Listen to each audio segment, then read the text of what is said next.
Welcome to the first implementation call inside of the Agency Accelerator week. Now, first 4 episodes, I'm going to be honest with you, I had to keep those a little bit more surface level, a little bit more generalized. The point of this week is to really show you what Agency Accelerator is about, which is the most step-by-step agency training that's ever been made. The 3 episodes you're going to get here inside of the implementation week are modules that are taken directly from the phases inside the program that really show you how to find clients, sign them, and keep them for as long as possible and make sure that they are over the moon with the service that you provide. Today's episode is with Guillaume. Guillaume owns Lemlist, which is a multi-9-figure software. Now, inside the program, I could have brought on an outreach expert, or I could bring on the guy who owns the software that all the outreach experts use to do their outreach. Guillaume gets to see the back-end outreach for over $100 million that was processed through Lemlist last month alone. He is the #1 expert in the world when it comes to outreach. And in today's module, he's gonna show you exactly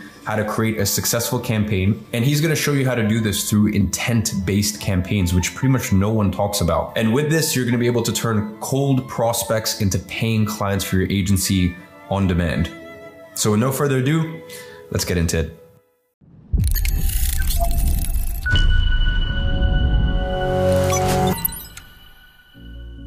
When I first got started with cold emailing, I tested thousands of different frameworks to understand what would work and not work. I went from receiving this kind of reply to receiving this kind of email. We're at the stage where you know how to build your personal brand so the people you reach out to will know that you're someone they can trust. So now I'm gonna show you how to convince them to have a meeting with you with the right cold email. In this video, you will see that every well-written email that books meetings has a very clear structure that you can replicate and adapt for your niche. I'm going to show you the anatomy of a perfect email, exclusive example and frameworks of subject lines that give you good open and reply rates, how to write a perfect pitch, and how to write a clear call to action that opens conversation.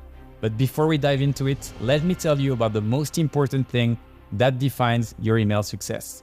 Without it, even the most perfect email that is written based on the best practice will go straight into the bin.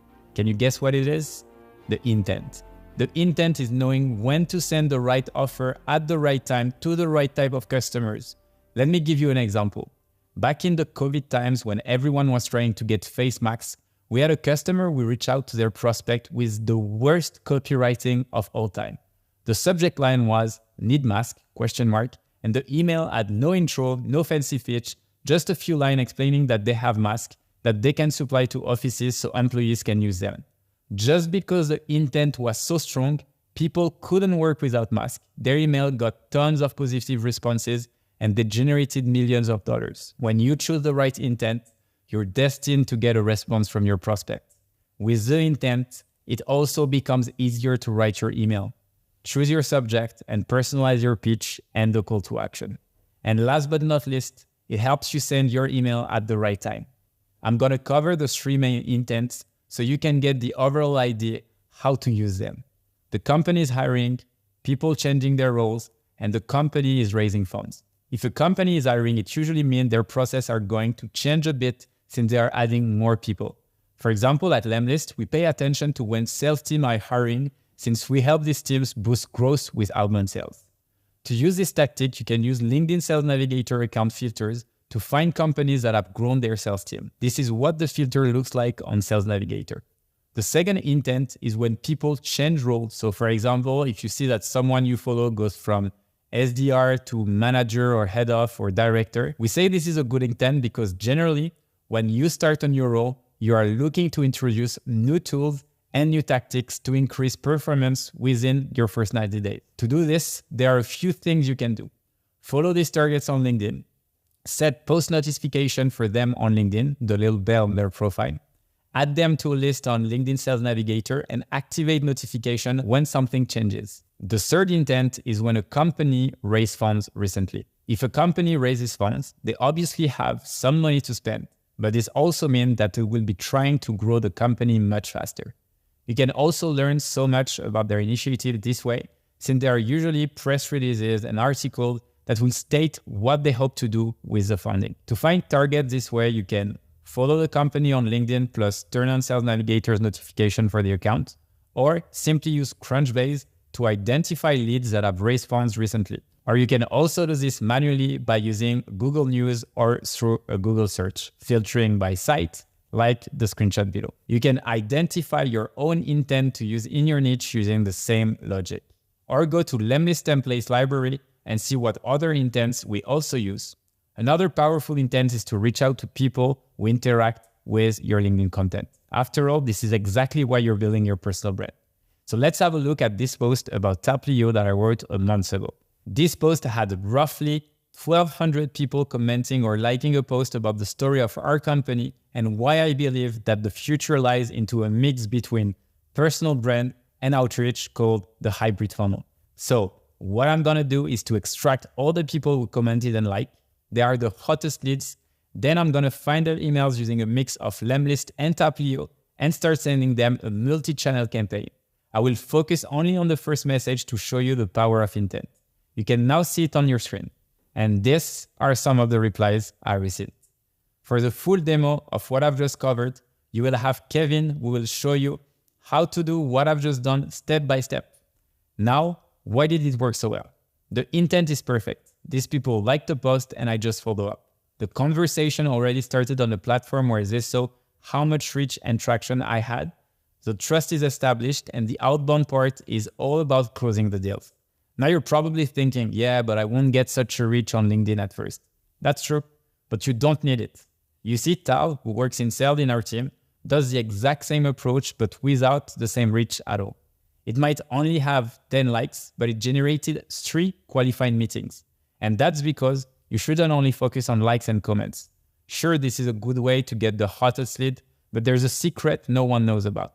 On your Sales Navigator account, you can see who visited your profile in the last 90 days. And that's the people you should reach out to. You see, most people on LinkedIn are lurkers. They see your content but never interact with it. However, they will go on your profile to check you out. Let me tell you a story. Back in 2018, I had a meeting with the head of sales of a US-based publicly traded company called Zendesk. When we started talking, I asked him how he knew about us, and he told me that the only thing he could see on his LinkedIn was my content. At the time, I didn't have such a big audience nor a huge reach. After looking at all my posts for the last months, I realized that not once he had liked or commented on my post, but he was reading them. This meant that I had built so much trust that the closing phase was a lot easier. Once you extract the list of people who visited your profile, simply contact them mentioning the typical topics you discuss. Kevin will show you how to do it in the demo. Now that you understand why it's important to reach a prospect with the right intent and how it impacts your chances of a positive reply, I'm going to show you how to write a good cold email, what structure to follow, and what pitfalls to avoid. So let's start by looking at this example. This email has a generated intro, fake flattery that I'm sure was generated to their entire campaign, and the biggest problem of all, completely irrelevant to my business. The intent just isn't right.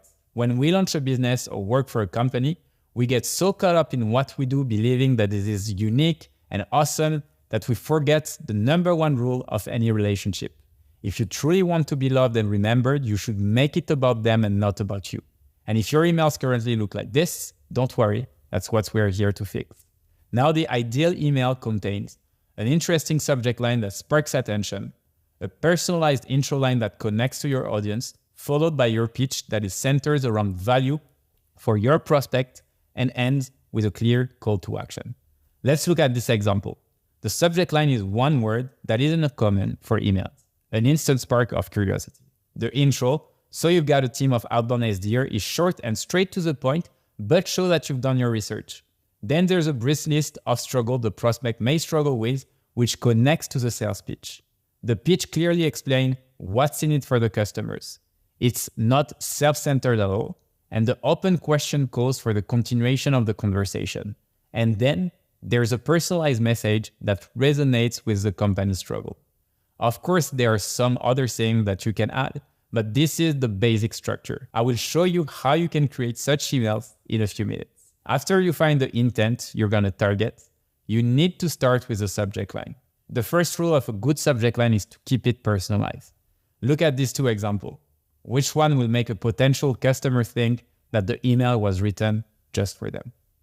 The first example can be sent to anyone. It's not personalized at all, super generic. While the second one, when you mention your potential customer competitor, show that your email is industry specific and was written specifically for them. Remember your LinkedIn hooks? Your email subject lines have the same purpose: to stop your prospect from scrolling in the inbox. Look at the wording in the example in green. I have an idea of how to boost your sales. First of all, I makes it look more human. Second, it sounds conversational and much friendlier than a simple, plain book sales consulting meetings. So keep your email subject line concise and straight to the point, and show the value you bring. Notice how the second example has a company's name in it. Personalization is key. So email subject line should not take up a lot of space. Readers should click after one look. We've tried different lengths, and here are the results we've received. As you can see, the shorter the subject line, the higher the chance that the prospect will open it. Now let's talk about the cold email subject line that had the lowest success rate of our analysis.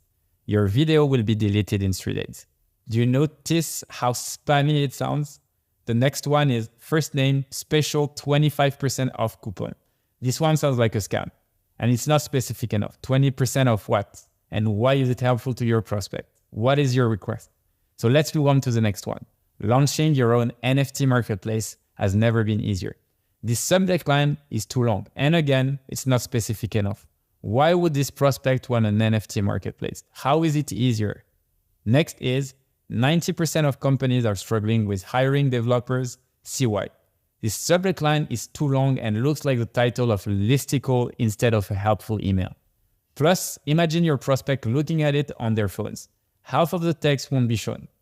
Next, we have act now, first name. This offer will expire. You can already tell that it's pushy and too salesy. It also includes trigger words like act now that can get your email marked as spam. I've prepared for you a list of trigger words to avoid so your subject lines don't come off spammy, like congratulations, 100% free, no fees, win, make money, limited time, act now, call now, you're a winner, not spam, etc., etc., etc. So you'll be able to access all that list directly in Notion. Now let's talk a bit more in detail about personalization. Many people, and myself included in the beginning, think that just by adding a company's name to a subject line, it will be personalized. This is not how it actually works. And to prove it, we've analyzed hundreds of thousands of Lemlist campaigns, meaning hundreds of millions of emails. Just having you or first name in the subject line didn't make a notable difference. So what does that mean? You'll have to take your personalization a step further than adding basic keywords. Here are 2 ways that you can do that. The first one is to try more specific variables than just first name. Personalize your subject line with custom variables like pinpoint, competitor, common ground, or objective. With Lemlist, you can automatically personalize your subject line and messages. And Kevin from my team will cover it in his demo. Another way to personalize your subject line is to ask your prospect a question if it's relevant. Traditionally, people believe that it's a good way to speak curiosity and engage a prospect in a discussion, but our data shows that it's not necessarily true. As you can see from this chart, adding a question to your B2B cold email subject won't guarantee success. And if you try to over-optimize by adding multiple question marks, this will hurt your open rate. So how should you use questions in the subject lines? First of all, be specific. Ask a question that addresses the prospect's specific pain point. Example, need help with pain points or need help with growing on LinkedIn. Second, challenge their expectations. Provoke a response by surprising them. Happy with 50% open rate? Now let's look at 10 good subject lines and why they work. This subject line all got 80+% open rates and were sent at least 50 times. Subject line 1, love your last article. Why this subject line works? It's short, simple, and personal. The email was sent within days of the prospect publishing content that align with the sender value proposition. It focuses on the prospect and it's personal without overusing personalization buzzword. How can you use it? Well, you can reach out to your prospect based on specific timing triggers. Congratulate them on recent work or achievements instead of just selling your product immediately. This is also a great subject line for networking. Subject line number 2, last call, first name, closing soon. Why this subject line works? Because it adds urgency and intrigue. This example came from a follow-up email, so the lead already has context for the offer that was ending. With this subject line, the lead is incentivized to act quickly, open the email, and respond. A subject line like this is best used as a second or third contact once the lead already has an idea of the value you're offering. So use it as a push to get them to act in a short time frame once you've already warmed them up. Subject line number 3, little surprise for you, first name. Why does this subject line work? Well, it's expressive, evokes curiosity, and offers something to the prospect in a friendly and casual way. How to use it? Use a subject line like this when you are sure there's value added to your message. Match it with a helpful resource, a referral, or a free trial that addresses your prospect's specific needs. For example, here's a little surprise for you, Peter. I'm pleased to offer you an exclusive link to try out our premium features. The subject line number 4 is collaboration with domain. This subject is short, simple, and straight to the point. The prospect knows exactly what is being offered and how they can act on it. So use a subject line like this when your prospect is already familiar with your domain or brand name. Include social proof in your message, otherwise the offer of a collaboration will not be enough of a vote. You can do this by connecting via LinkedIn first, or if you have already interacted with this prospect online or in person. For example, collaboration with Lemlist after a conversation on LinkedIn the other day. I didn't want to miss out on the opportunity of shooting you an email to make this happen. Subject line number 5, first name, how about we have a chat? This subject line is casual and friendly. It doesn't ask too much from the prospect and present also a clear action, just a quick chat. Pair this subject line with an email that offers a clear benefit to the prospect for having a chat with you. So deliver value immediately so that your prospect is urged to take time out of their schedule for a call with you. For example, Peter, are you up for a chat? I've been reading your latest article and thought of a couple of ways to help you continue to grow your business. I'd love to discuss them with you. Subject line number 6, ideas for pain point. This subject line addresses a prospect pain point and offers actionable solution. This one calls for an in-depth research upfront in order to understand the different pain points. The pain point should be narrow and specific to your prospect. That's why you should always keep a list of the pain points you've identified while telling your customers and doing research through different communities. Subject line number 7, question about company culture at company name. This one sparked the prospect interest without selling anything. This subject line was used by an HR SaaS company, so the company culture topic transitioned easily into its core offering. So swap out company culture for a detail that is more specific to your prospect and product. Turn your question into your email first line or hook. Your prospect should see the subject line and first line in the preview and know immediately what you are asking. For example, how did Lemlist begin its international expansion? Was wondering what tactic Lemlist used to expand the company internationally, etc., etc. Next subject line is ideas and feedback for you and company name. Companies are always looking for customer feedback to make their products and services better. This offers some genuine user feedback with a centered transition into a discussion of how they could help the company with the specific needs that they have. To use it effectively, give the business legitimate and actionable feedback in your message. Add details that are relevant to them, and again, do some research ahead of time. For example, improve graphic design to attract attention. After taking a look at your website, found that you've got some great content, but graphic design could use a bit of a boost. Subject line number 9 is, hey, first name, congrats on your funding round. This one is timely and specific. This was sent by a salesperson offering a product for sales team. So the funding round meant resources for the startup to scale their team. Find a specific trigger that relates to your product, like funding round, just started a new job, IPO, etc., and congratulate your prospect. Then offer a resource, call, or idea that is valuable to them at this specific moment. For example, hey Peter, congrats on your funding round. I was impressed to learn about your latest achievements. We could set up a coffee date to discuss how you can keep the ball rolling. And the last subject line is build company name like common interest. This is a strong one because it's targeted and builds FOMO. You already know the prospect is interested in common interest and they don't want to miss out on building their business. Again, you will need to do a bit of research to find the common interest between yourself and your prospect. It could be an entrepreneur, a mutual connection, or even a sports team, as long as it's relevant and it sparks interest. For example, Lemlist will win more trophies than Messi. You can test different subject lines to see which one works best with A/B testing. Like this, you will have your own data and a better understanding of your customers. Try 2 variations of the same subject line. So for example, subject line with or without emojis. Send one variation to 50% of your audience and the second variation to the other 50%. Make sure that there are enough people in the email list for the results to be relevant statistically. Aim for 100 to 200 people. And once that's done, you can compare the open rates and reply rate for each subject line. You learn which techniques your audience respond best to. A good subject line is 1/3 of the determination of whether you will receive a response from your prospect, so it's okay to dedicate some time to practicing it. Subject lines are vital to your campaign because they are one of the first things that your lead will see along with your name and intro line. But that brings us to the next part, your intro line. If the subject line contains only a couple of words, it means that part of your intro line will also be seen in the inbox. That's why it's important to mention important things in the subject straight away and don't make your intro line feel like a letdown. Like your subject line, you want to make your intro line as eye-catching and interesting as possible. This would be the key to ensuring the rest of your email is read.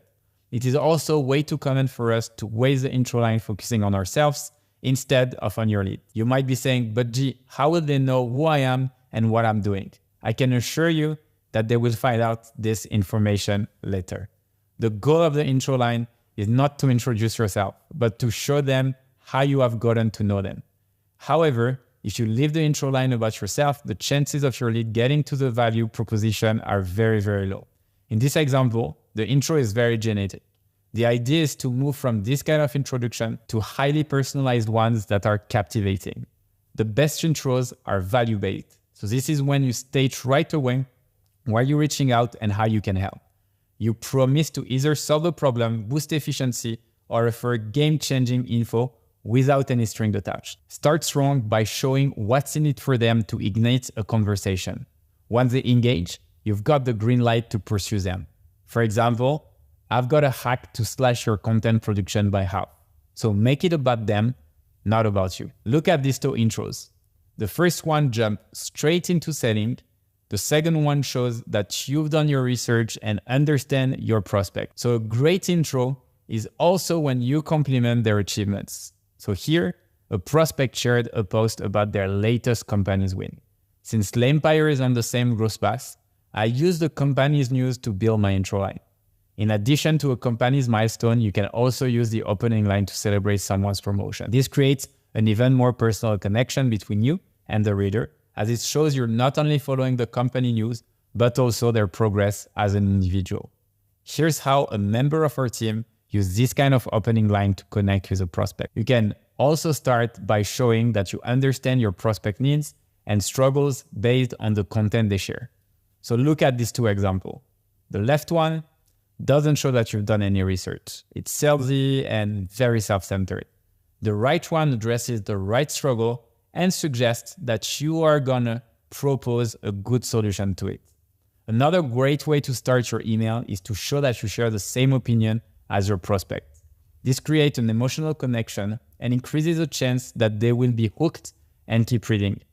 As you can see, it requires a bit of research, but that's what it takes to stand out. So you can leverage what you've learned about your prospect when following your intro with real concrete feedback on the company. It should tie into the offer you have for them and position you as an expert on the subject. Here, on your screen, is an example of a successful email that used this opening line. For a powerful opening line that allows your prospect to imagine a clear business results, give this one a try. It delivers value right off the bat with an exciting metric that the prospect could attain if they respond to your email. Mentioning a team member, manager, or CEO of the company they work for makes it even more personalized. Another intro line that makes good use of social media. This one calls out someone's recent activity and connects your pitch with their needs. For example, if you're part of the same Facebook community or forum as a prospect that shows that you share mutual interest, if you then reference a specific post or comments that the prospect made, you're building the relationship. So here's one way you can use it. Now, if you follow up on your prospect based on the interaction you've already had, you can use the intro as promised, ...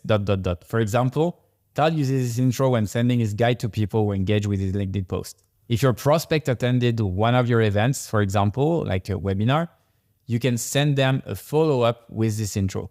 Yesterday, you attended my webinar about specific topic. As you may have noticed, I already showed you several examples with personalized pictures. This is by far one of the most powerful tactics for getting your prospect attention. And Kevin will show you how to make them step by step in the Lemlist demo. It takes just a few clicks. Now that we've established the foundation with the email structure, subject line, and introduction, it's time to discuss the meat of your email, the pitch. This is the part where you tell your prospect what your service is about and how exactly you will deliver value to them. So let's stop for a bit on the second part. How exactly you will deliver value to them. This is the key.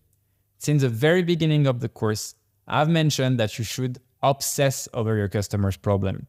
Create the service for them and show them what's in it for them. So look at the pitch in this example. Can you spot what's wrong with it? You can pause the video and have a close look at it and take your guess, and I will tell you the answer in a few seconds. Now let's see. There's a lot of talk about a company and their achievement.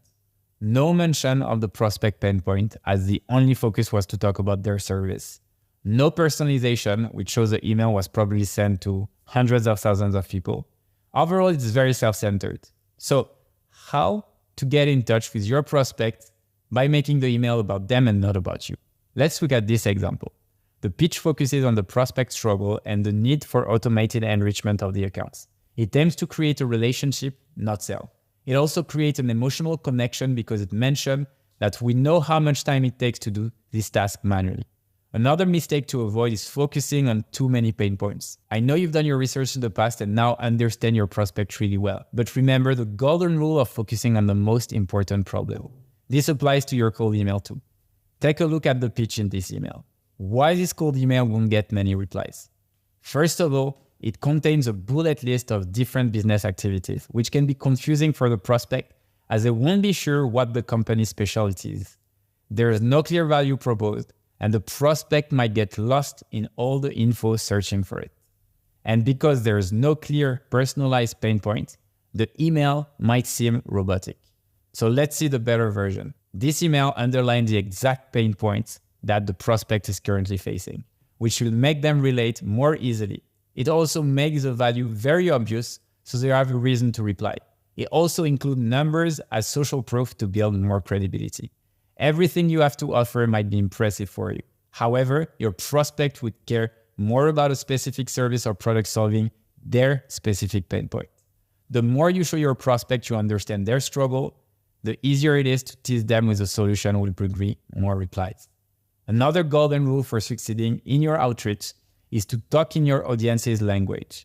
Knowing the in and outs of your industry makes you assume that everyone understands what you're talking about, which isn't always the case. That's why you should always adjust your writing when reaching out to people. So here's what you don't want your email to sound like. As you can see, there are industry words such as DA, DR, and AdSense that aren't familiar to all prospects. Because of the jargon, the message sounds very formal and cold. It also seems very generic, so it's hard to understand the possible outcome of the service. Would the publication of any of these websites increase my traffic? If yes, by how much? So here's a good example for you. What are the good practices to adopt from here? This email uses a language that the reader speaks on a day-to-day basis, not exclusively at work. It includes useful links that clarify to the prospect what they're talking about, leaving no room for self-interpreting context. It sounds like they talk face-to-face to a prospect, which makes it less generic and a lot more personal. In your cold emails, your goal should not be to sound smarter, but to sound more human and very clear. Companies' job ads are an extremely underrated source of information for your pitch. The take this needle out of my back strategy uses this trick. It shows that you understand their needs and are ready to help solve their problems. Lucas reached to his prospect offering to boost their outbound channel by offering sales meeting as a service. He leverages a job post that he saw from this company in his email. I saw you're hiring for a sales position on Angel List and I was wondering if this is something that I could help you with. Then Lucas goes in for the kill in his pitch by proving how he was created success for his clients in the past, complete with real examples of companies they have been able to get in touch with and help. For example, Tal did something similar to this, reaching out to entrepreneurs with his pitch to show them how he can boost their content efforts. He was very clear about exactly what services he offered and matched this with his clients' needs. Another way to boost your reply rate is to include all the important information in your first email. Roxana did this when reaching out to bloggers aiming to offer guest posts and become a contributor. She eliminated back and forth email by simply doing the work in advance, so all they have to do is respond if they are in. I'm reaching out because I wanted to contribute to creating some fire content for your website. One of our favorites is the 100 personalization method. For example, I use this technique when reaching out to an entrepreneur I wanted to network with. Your lead will love getting emails like this because let's face it, who doesn't like something that is specifically made for them? Kevin will show you how to create your own personalized images and you will see it's super easy and fun. Okay, so now when you have the examples and tactics laid out, how can you apply them? I like to use what's called the push-pull technique. So let's break this down a bit. You first start with a strong ask, like the one in this example. Actionable talk, no fluff, that's a promise. And then at the end of your email, you pull away by writing, if you're too busy, I'll understand. Either way, keep rocking. The idea here is not to be too pushy and demanding. Now, what's left to finish up your cold emails with the right CTA? So your prospect can book a meeting directly with you. The most popular CTAs, which we all use at some point, are book a demo or book a call with me. The problem with them is they aren't really personalized. Do you remember that personalization should be your first priority? So your customer got the feeling that you've created your services just for them? Well, your CTA should follow the same principle. The best CTAs provide value. They don't ask for 15 or 30 or 45 minutes of your time. Here's an example of the email with a value-based CTA that Tal from our team sent to his prospect. As you can see, the CTA, could I share a template that's getting 50 plus meetings per week? Suggest a solution to the prospect problem, which is low email responses. We know it works well because here are the response Tal received. If you offer copywriting services, your CTAs can be, can I send you the ultimate content framework that helps me generate 50 content ideas under 15 minutes?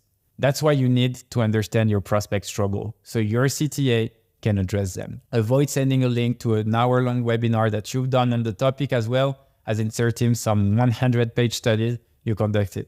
Your prospects don't want them. They want a solution to their problems. Overall, good lead magnets get 5 to 10 times more replies than standard email. So now if you really need to have a meeting, you also need to make your prospect life easier. Don't ask them if 5 p.m. next week works.